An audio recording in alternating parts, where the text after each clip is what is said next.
Hello students, welcome to GEMS Orbit. I am Malika and I'll be teaching you chemistry. So in this section of our video, we will be discussing that what is the revised syllabus for the current academic session. So let's begin. Our first chapter is chemical reactions and equations. Chemical reactions and equations में आपको क्या-क्या topics study करने हैं? Let's see. The very first topic that you will be studying is what is a chemical equation.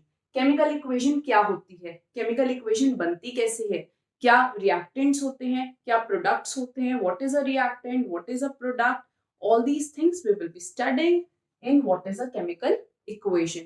फिर कोई chemical equation हो गई, कोई chemical reaction हो गया, क्या क्या changes उसकी होंगी, क्या क्या characteristics उसकी होंगी उस particular reaction की, we will study that. The second topic will be balancing of a chemical equation. Let's suppose मैंने कोई equation लिखा A plus B gives you C plus D. So the number of atoms of each element जो left hand side of the reaction में होंगे उतने ही number of elements of that particular atom उतने ही number of atoms should be there on the right hand side of the equation. The left hand side should be balanced by the right hand side. Number of atoms हर element का दोनों side में same होना चाहिए. This is basically balancing of a chemical equation. अब हम balancing कैसे करेंगे, उसके क्या रूल्स हैं, we will study that in this topic.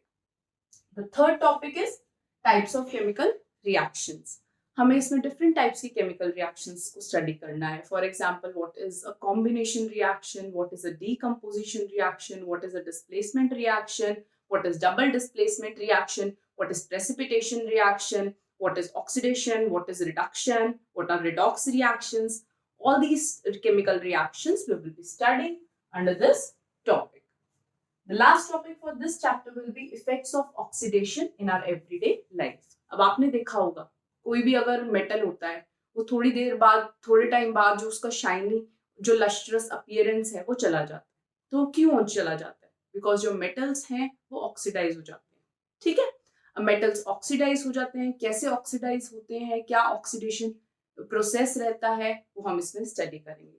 Apart from it एक और न्यू टॉपिक इसमें हम इंट्रोड्यूस करेंगे, दैट इज रैंसिडिटी, जो आपके लिए बिल्कुल न्यू टॉपिक होगा एज कोरोजन, रस्टिंग. फिर आपने अपनी जूनियर क्लासेस में स्टडी करा होगा, but rancidity is a new topic in this content. तो रैंसिडिटी बेसिकली क्या होती है, आपने देखा होगा कि जो आपके चिप्स के पैकेट्स होते हैं वो फ्लफी होते हैं. वो फ्लफी क्यों होते हैं? क्योंकि उसमें हम नाइट्रोजन ऐड करते हैं. तो क्यों नाइट्रोजन उसमें ऐड करते हैं? क्योंकि जो आपके पास चिप्स होते हैं, कोई भी फूड आइटम्स होते हैं, वो ऑक्सीडाइज हो जाते हैं by the action of micro organisms. तो उससे क्या होता है, जो फूड आइटम्स होते हैं दैट बिकम रैंसिड, खराब हो जाते हैं. तो उसको प्रिवेंट करने के लिए हम उसके अंदर नाइट्रोजन ऐड करते हैं. तो we will study this in detail in the topic effect of oxidation in our everyday life. So this was all about the chapter number 1. Let's see आपको chapter number 2 में, that is acid, bases and salts में क्या क्या content study करने. The very first topic that you will study that acids क्या होते हैं, bases क्या होते हैं, indicators क्या होते हैं. ठीक है, तो आपको आपकी लोअर क्लासेस से ऑलरेडी एक बेसिक आइडिया पता होगा कि what are acids, what are bases. फिर इंडिकेटर्स एक न्यू कंसेप्ट है. इंडिकेटर्स बेसिकली क्या होते हैं, how you will distinguish acid from a base. Acid और बेसिस को आपस में कैसे डिस्टिंग्विश करेंगे, आपको कैसे पता चलेगा कोई भी सब्सटेंस जो गिवन है वो एसिडिक है, बेसिक है या फिर वो न्यूट्रल है. न्यूट्रल मतलब ना ही एसिडिक ना ही basic. The next topic is properties of acids and bases. What are the physical properties of acids and bases? What are the chemical properties of acids and bases? We will be discussing that under this topic. The third topic is strength of an acid or base. हमें कैसे पता चलेगा अब कोई acid strong acid है, कोई acid weak acid है, कोई बेस स्ट्रॉन्ग है, कोई बेस वीक है. उसकी स्ट्रेंथ को डिटेक्ट करने के लिए there should be some criteria. तो वो हम कैसे पता करेंगे, we will be studying that कि हमें कैसे पता चलेगा कोई एसिड बेस कितना स्ट्रॉन्ग है, कितना वीक है. The next concept is pH, role of pH in everyday life. PH basically क्या होता है, इट इज अ स्केल जो हमें बताता है कि कोई भी एसिड या बेस कितना स्ट्रॉन्ग है. ठीक है, फिर पीएच का क्या रोल होता है हमारी डे टू डे लाइफ में, हाउ पीएच इज यूजफुल और it is disadvantageous in our day to day life. वो हम स्टडी करेंगे role of pH. Then salts. It is a very important topic for this chapter. आपको different types के salt study करने हैं. What are the chemicals that you get from common salt? You have to study how is bleaching powder made. उसके क्या uses हैं, क्या preparation है. Washing soda कैसे बनाया जाता है, उसके क्या uses हैं. बेकिंग सोडा की क्या प्रॉपर्टीज हैं, क्या प्रिपरेशन है, क्या यूजेस हैं. Then plaster of Paris. You must have heard of plaster of Paris, जो हमारे घर में भी यूज होता है और डिफरेंट जगहों में इसका यूज होता है. तो कैसे प्लास्टर ऑफ पेरिस की प्रिपरेशन होती है, उसके क्या यूजेस हैं, क्या प्रॉपर्टीज हैं. We all this all things will be studying under this topic salts. जो लास्ट टॉपिक है इसमें that is water of crystallisation. एक ब्रीफ सा आइडिया देती हूँ कि what is water of crystallisation. For example आपके पास एक सॉल्ट है CuSO4.5H2O. अब इस सॉल्ट के साथ आपके पास ये 5H2O मॉलिक्यूल्स अटैच्ड है. ये जो 5 वाटर मॉलिक्यूल्स इस पर्टिकुलर सॉल्ट के साथ अटैच्ड हैं, इस वाटर मॉलिक्यूल को इस particular 5H2O, this will be the water of crystallisation. ठीक है, in detail we will be studying this in the chapter. So this was all for about the chapter number 2, that is acid, bases and salt. So let's see what all contents you have to study for the chapter number 3, that is metals and non-metals. सबसे पहले आप इसमें study करेंगे metals क्या होते हैं, non metals क्या होते हैं. एक बेसिक आइडिया आपको अपने ग्रेड 8 से होगा कि मेटल्स नॉन मेटल्स होते क्या हैं, उनकी फिजिकल प्रॉपर्टीज क्या होती हैं, chemical properties of metals and non metals, कैसे उनका केमिकल रिएक्शन होता है डिफरेंट सब्सटेंसेस के साथ. So these all things will be studying under this topic. फिर in the last academic session आपके पास इसमें एक टॉपिक था मेटलर्जी एंड कोरोजन. ये जो 2 टॉपिक्स थे ये इस बार के सिलेबस से एडिट हो गए हैं, so you don't have to study metallurgy and corrosion. The last topic that you will be studying in this chapter will be ionic compounds and its properties. हमारे पास 2 टाइप्स के कंपाउंड्स होते हैं, covalent compounds and ionic compounds. So in this part of the chapter we will be studying कि ionic compounds क्या होते हैं, उनकी प्रॉपर्टीज क्या होती हैं, how it is different from covalent compounds. All these things we will be studying under this chapter, metals and non-metals. Clear? So let's move to the next chapter, that is carbon and its compounds. So let's see chapter number 4, that is carbon and its compounds. में आपको क्या-क्या content study करने हैं. The very first topic that you will study, that what is carbon. हमारे पास बहुत सारे elements हैं. What is it about carbon जो उसको दूसरे एलिमेंट से डिफरेंशिएट करता है. हम इतने सारे एलिमेंट्स को नहीं स्टडी करके why are we studying only about carbon.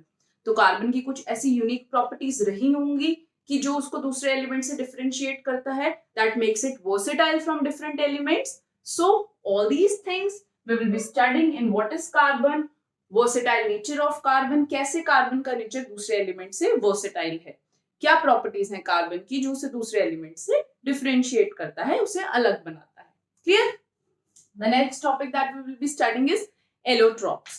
Carbon basically 3 allotropic forms में exist करता है. Allotropes क्या होते हैं? कार्बन के कंपाउंड्स होते हैं allotropes, जिनकी केमिकल प्रॉपर्टीज सेम होती है बट उनका फिजिकल प्रॉपर्टीज डिफरेंट होती है. ठीक है, chemical properties are same for the allotropic forms but the physical properties जो हैं उनकी डिफरेंट होती हैं. फिजिकल प्रॉपर्टीज मतलब डेंसिटी, अपीयरेंस, टेक्सचर, ये सब उनका डिफरेंट होगा, बट उनकी जो केमिकल प्रॉपर्टीज है वो केमिकली कैसे रिएक्ट कर रहे हैं डिफरेंट सब्सटेंसेस के साथ, दैट विल बी सेम. तो this will be studying under the topic allotropes. The next topic is electron dot structure. Electron dot structure का थोड़ा सा बेसिक आइडिया आपको एसिड, बेसिस एंड सॉल्ट्स में मिल जाएगा, मेटल्स एंड नॉन मेटल्स में मिल जाएगा. फिर कंप्लीट स्ट्रक्चर्स कैसे ड्रॉ करेंगे will be discussing under this chapter as well. Next thing that you have to study is ethanol and ethanoic acid.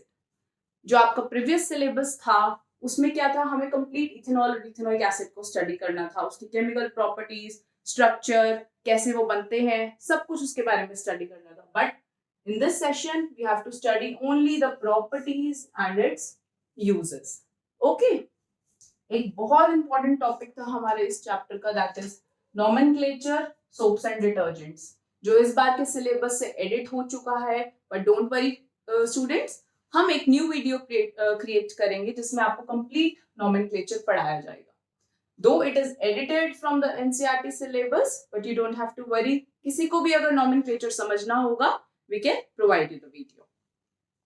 So nomenclature soaps and detergents आपके इस बार के syllabus से edit हो गया है. So we have to study all these contents for our chapter number 4, that is carbon and its compounds. Clear?